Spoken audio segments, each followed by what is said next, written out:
Kentucky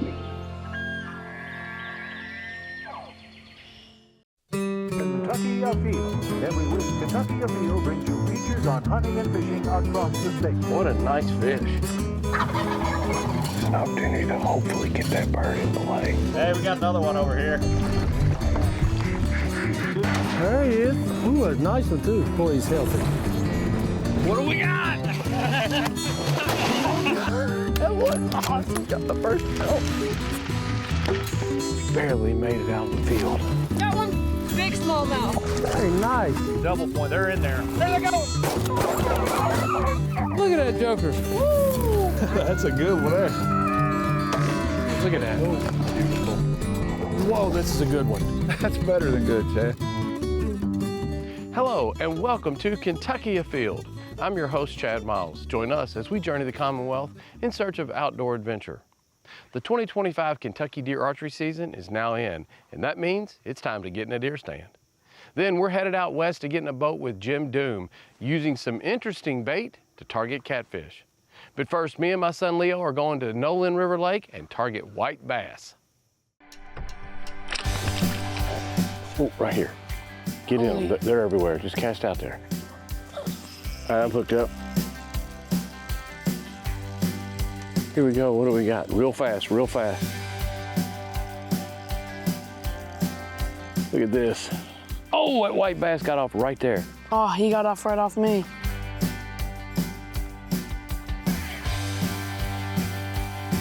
Here we go.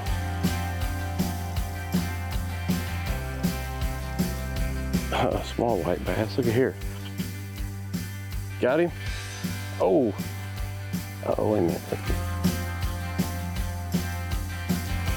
You there, Leo.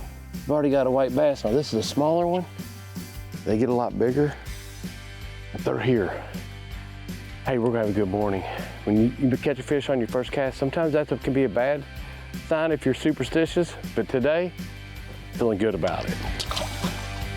Now Leo, today we're out here super early in the morning. We're gonna try to get in these jumps. You're starting to see these fish come up. These could be white bass, largemouth, spotted bass, bluegill. I've even caught crappie doing this, but normally I don't keep a lot of fish, but today this is Operation Fish Taco. So anything that we can get, we're gonna go ahead and keep them. So you wanna cast those jumps, cast right past it. As soon as the bait hits the water, start reeling and reel real fast. Go.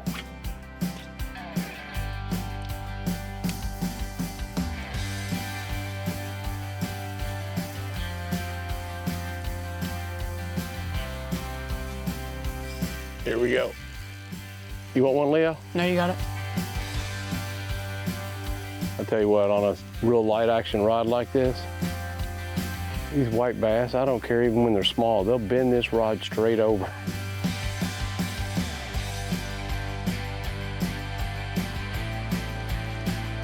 Here you go. That's what we're here for right there. Oh man, I love fishing Nolin when they're in the jumps. You know, this spring, the water was so high you couldn't fish them during the spawn. But now, time to take revenge. Get out here and get after these things. They're fantastic to eat and they're really great for a taco. Now, why did you pull and drag? Hold on, let me tighten it down a little bit. Keep your rod tip up. Trying. There you go. Pull and drag because they fight like crazy. Keep that rod, there you go. There you go. I got you, I got you. It's barely on Perfect, there. perfect. That's the kind of release you like right there. They fight, don't they, buddy? Just, Nice job. here we go. Hey, this Operation Fish Taco is gonna be done in about 5 minutes. We only need about 10.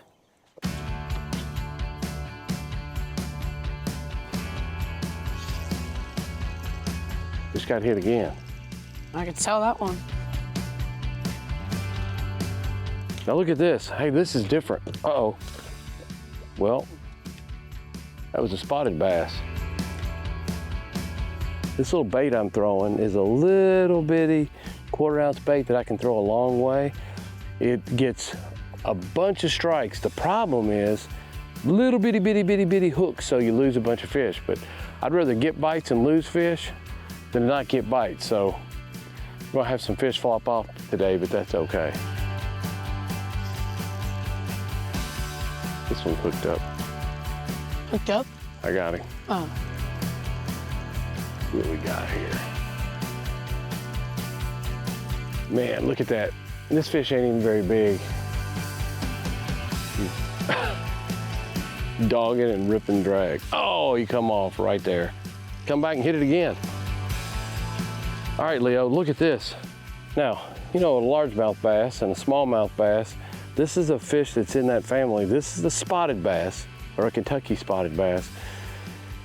These, you don't have to have a certain size limit. And I'll tell you what, there's so many of them in Nolin Lake that, you know what, you're allowed to keep 6 per person. And if we catch them this size, these are extremely good to eat. And you know what, you can actually do the lake a favor by keeping some of these. All your bass anglers for the last 25, 30 years, it's been catch and release, catch and release, catch and release. And that's a good idea. But when you get a lake that's overpopulated with fish this size, the best thing you can do is to keep them. And let me tell you what, they make great table fare. You're allowed 6 a person. That's a combination of all the black bass species. And once they get up around 10, 12 inches, they go in the live well. By keeping the spotted bass. Well, so there's only so much food. When you got too many predator fish, the best thing you can do is take some of them out, and it allows the other fish to be healthier, grow bigger. You know, coming out here and catching 50 small fish is a lot of fun, but every now and then you want to catch bigger fish, and you're actually helping the lake. So that's what we're doing today, and we're helping ourselves. They're good to eat, they're great for tacos, and if we catch a bunch of them, we're gonna eat them. This side, buddy, get out there. Here we go. A little better one. Yeah. There you go, that's perfect. Absolutely perfect. These little bitty hooks. I swear if I have caught everything that has bitten this bait today, I'd already be back in bed. We may have a, maybe not a limit, we may have all we need before we even see the sun this morning. This reminds me so much of doing this with my dad. He used to bring me out here. We'd fish for these white bass. There's so many different ways you can catch these things. He'd always like taking like a pop-R and oh, he come off. Oh. Came back. But my dad, he used to always like take a pop-R and put about an 18-inch trailer with what's called a Popeye, a little crappie jig or a bluegill jig, and we catch them 2 at a time. Look at that, big, beautiful white bass.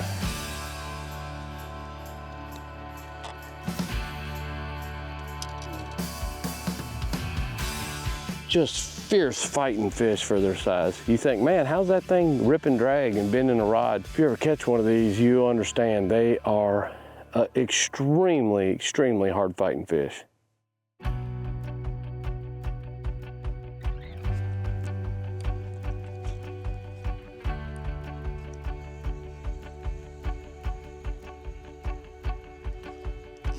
Oh my gosh.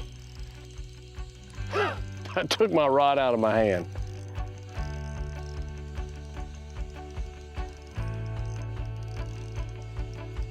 What do we got here? Another white bass. I figured as aggressively as that thing hit, that's what we had. Oh my goodness. Looky there.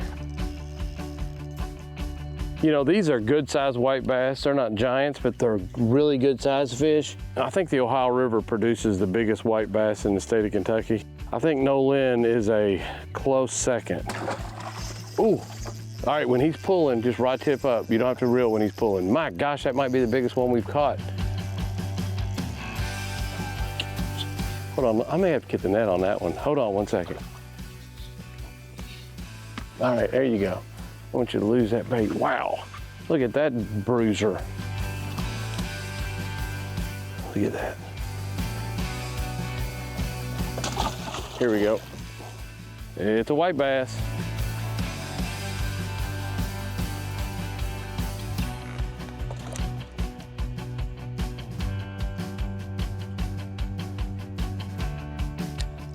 I'm hooked. Hooked. This one's tiny. Oh man. Keep coming off. That's okay. They're gonna come off. Oh, it's a big one. They're gonna come off. You don't need to worry about that. When you're throwing hooks this small, they're gonna come off. A little bigger. Your poor dad's gonna be, he's gonna say, hey, I don't need to clean anymore here very shortly. I'm about done. There you go. Keep that rod tip up. You don't have to reel so much, just keep the rod tip up. I love it. I love watching. Oh, don't hit the bait. There's something so exciting about getting a kid out here, and Leo's got to experience this a few times, but you really don't get to fish that much. Everybody's like, oh, I bet your kids, they get to fish all the time. Well, with school and sports, oh! Get out here with my son and catch these fish and end up making a meal out of them. This is a perfect morning on the water right here. Deer hunting in Kentucky's early archery season can be warm, but if you're lucky enough to be in the deer stand and get a cooling rain come through, hold tight, things may get productive.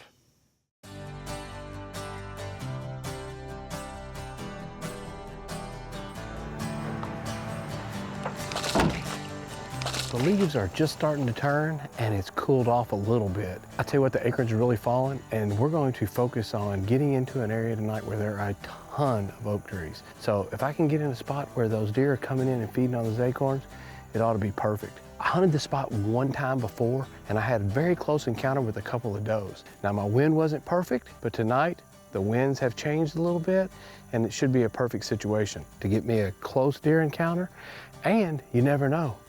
Could be a big buck.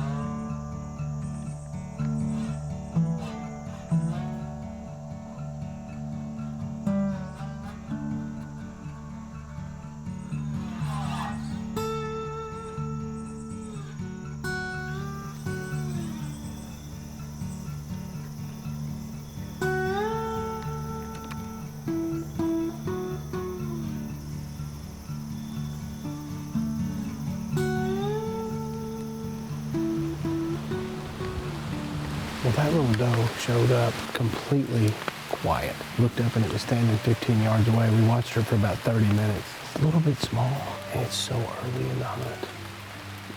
Little did we know that it's gonna rain. So now we're sitting up here second guessing that maybe I should have shot, but you know what? It's still early. We've got a lot of leaf cover, so not that much rain's getting through. We're gonna hold tight and see what happens. The deer are moving now. It was early, 20 minutes into the hunt. We had a deer in range. Pretty exciting.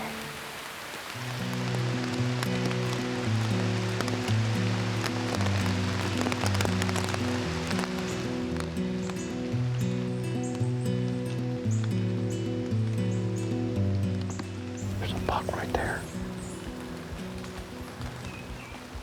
40 yards, looking right at us.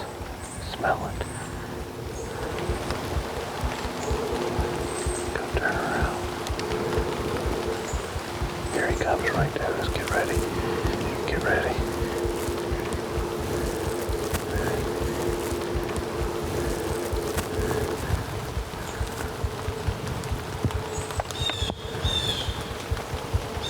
Get ready right here.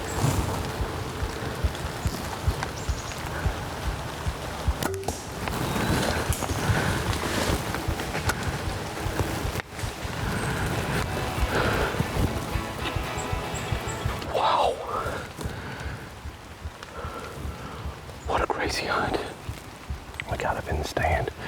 I hadn't been here 20 minutes and looked out and there's a doe standing 10 yards from us, and it started pouring down raining. In the meantime, I just hunkered down, let the rain come. Deer don't get a chance to go in, so why should we? All of a sudden the sun starts to come out. Now I look up and here comes it looks like a 10-pointer slipping through the woods, but I was able to get an arrow in it. But what I think think was a good shot. The question is it gonna rain anymore? I'm not gonna push this deer, but I don't want to lose a blood trail either, so I'm hoping this rain dries up. I'm gonna give it 30 minutes like you're supposed to and see what happens. Okay, here's an arrow. So we're at about 10 yards away and it's blood soaked to about there. Oh man, so that's telling me that I got that arrow 15 inches deep in that deer. That's a good sign. We're gonna leave this right here. We gotta get on a blood trail, locate this deer. Here we go, here we go. Look, we got a lot of blood here. We've been about 60 yards with nothing, and now we got a bunch. Here we go. Look, there's quite a bit of blood in here. Definitely went down right here. You know, it's one of those situations where I'm not exactly sure where this buck was hit. I know it was hit in the front. I know I got good penetration. It's making me wonder if I need to back out or I'm gonna go a little further as long as I still got blood. And hopefully the blood trail gets a little better.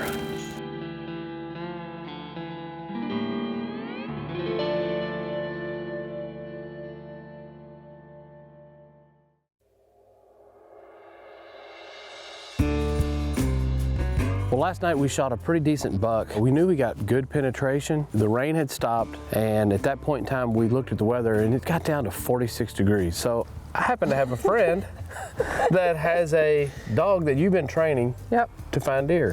And she's actually found 3 or 4 already, right? Yeah, she's done pretty good. She's still a puppy, so no promises, Chad, but I feel like she'll do pretty good. There's a lot of different breeds of dogs that people use for this, but tell me what kind of dog she is. So she's a wire-haired Dachshund. Thought this breed was cute, first of all. You know, it's a wiener dog, come on in. But the benefit for them too is they're smaller, so they're easier for me to keep up behind. I left the arrow, all the blood is there, so I think the best way is to start at the shot location. Yep, see what she does. You guys have an idea of where the deer went. For anybody else that is hunting and needing to use a dog, just keep a mental picture of what exactly happened so you can lead the dog in the right direction, but we'll just let her make all the decisions this morning. And you're gonna keep her on lead the entire time? Yeah, it's required in the state of Kentucky, so we'll keep her on lead, keep her close too. We wanna make sure if by chance the deer hasn't expired yet, then she'll be close enough I can get her back. The crazy thing is too, a dog this size is pretty easy to handle and control, but yet she's gonna be able to go right through the brush and pretty much she's gonna lead by her nose only. Hunt him up, hunt him up, find him, find him. You know, all this is pretty darn new to me. You know, I've bow hunted for a while, but even at a bow hit site, the amount of just splatter that would go everywhere that we can't see with our naked eye is pretty incredible. So you gotta kind of let them work it out at the hit site because they're getting all kinds of stuff here.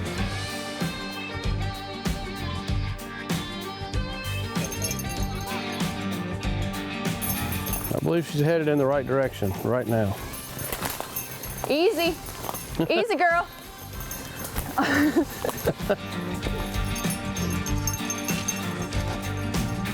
Yep, there's blood right here. Good girl, Sookie. Good find.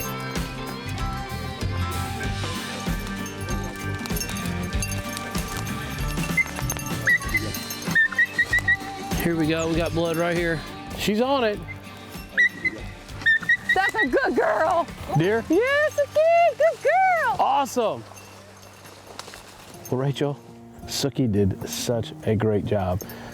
I tell you what, I can't tell you how impressed I was with this dog. It's so young, and there were so many times we weren't seeing blood for 50, 60, 70 yards, and the dog would be leading us off at a path where my mind's telling me, wait a minute, that deer's not going uphill, right? Sure, sure. And then we find a drop of blood. Yeah. We're like, wait a minute, this dog is on to something here. It's hard. I think as humans, it's hard for us to say, well, that doesn't make sense to us, but just trust their noses. It's really incredible what her nose can do, and we would never be able to see it. What a nice recovery. I'm super excited. I'm so proud for you. It's a really good buck. It's a nice deer. Yeah. It's a, it's a mature buck, and I'm super, super happy to have it.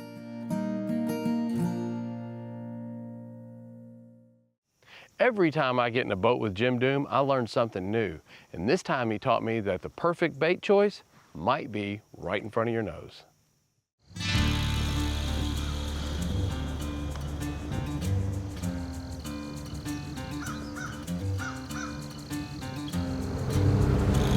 So Jim, back down here on the Barkley Hill waters, what are we fishing for today? Catch an old catfish, I guess. Catfish, okay. We're running up toward the dam. What are you looking for now? Looking for an Asian carp. It's, I could get them in the cast net, but they tear my cast net all to pieces. And now we can find some that's fresh dead, floating, come through the dam. You were telling me that you were repurposing those fish and that they were excellent bait. They are excellent bait. They've made our catfish fat. Well, there are fish floating here everywhere dead, so I can imagine if you're a catfish and you're hungry right now, it's your own problem. There's plenty of bait, huh? You're just going to take bits and parts and pieces and use that for bait, right? Guts. Guts, okay.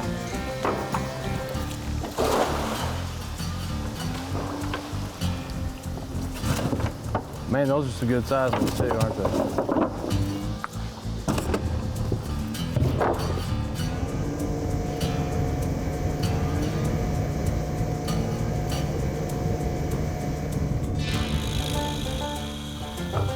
As easy as that, huh? Does that stuff stay on the hook pretty good? It does.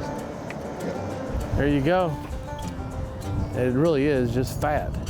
So that ought to put a big old slick down there. A catfish ought to be able to smell that from a mile away, huh? I would think so.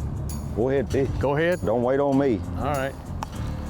So we're going straight down to the bottom with this and then pick it up just a little bit. Is that the plan? Yeah. This new fancy trolling motor I've got here, we're anchored, so. Okay.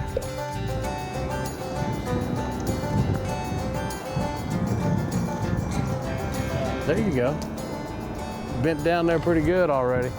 Where's your net at? It's always somewhere else, you know. Blue catfish. And he's got a big belly too. There you go. That's a pretty fish.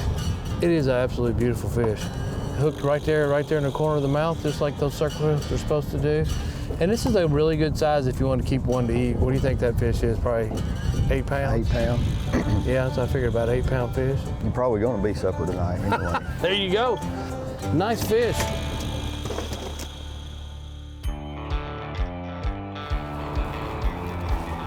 You get bit? Yep. Right.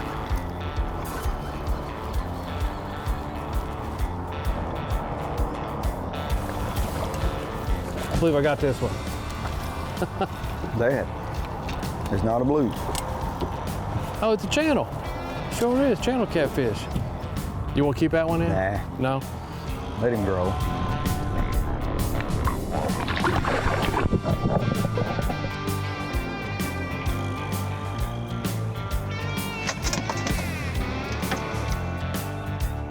Oh, I saw that.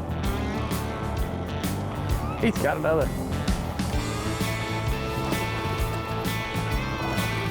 If you're going to take a couple home, these are the ones, not the 30, 40 pounders. These are the ones right here. To me, that's the perfect size. Easy to clean and got a lot of meat on it. Oh, yeah. Good stuff right here. This is what I really want. Roll. Oh, okay. Will that stay on the hook pretty good too? It will. Enough. Good enough. Okay. If you want to, bring yours up and I'll put you some roll on there. Okay.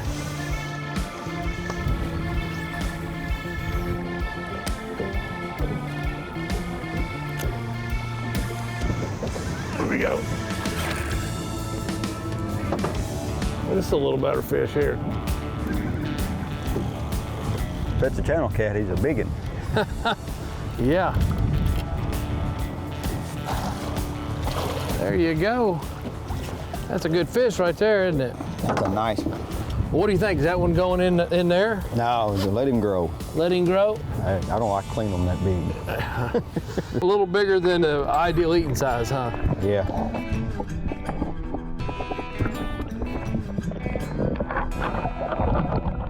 Another bite. That's another eater right there.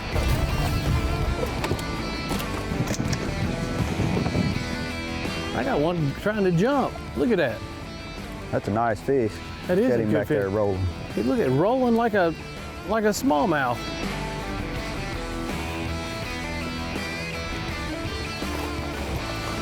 There you go. Thank you, my friend. What a fish. That's a nice fish. That is a good fish right there. Look at that. Oh my gosh, he's barely skin hooked. He won't feel a thing. Look at that. That's a healthy fish. That fish is as wide as he is long. I tell you what, coming down here and catching these fish is so much fun. I tell you what, it's a beautiful blue catfish. It is. Always have a good time. You're a lot of fun with to be in the boat, and we always catch fish. Now let's check in and see who else has been out having fun in this week's Ones That Didn't Get Away. Check out the smile on 7-year-old Hudson Hartledge's face as he holds his first squirrel. This squirrel was taken while hunting with his Uncle Matt in Henry County. 4-year-old Madison Maples caught her very first bass while fishing at Rough River Lake over Labor Day weekend. Nice job. Fall is right around the corner, and these mild temperatures we're having here in Kentucky make it a perfect time to get outdoors. And remember, hunting and fishing on private property is a privilege. Always ask permission and thank the landowner. Until next week, I'm your host, Chad Miles, and I hope to see you in the woods or on the water.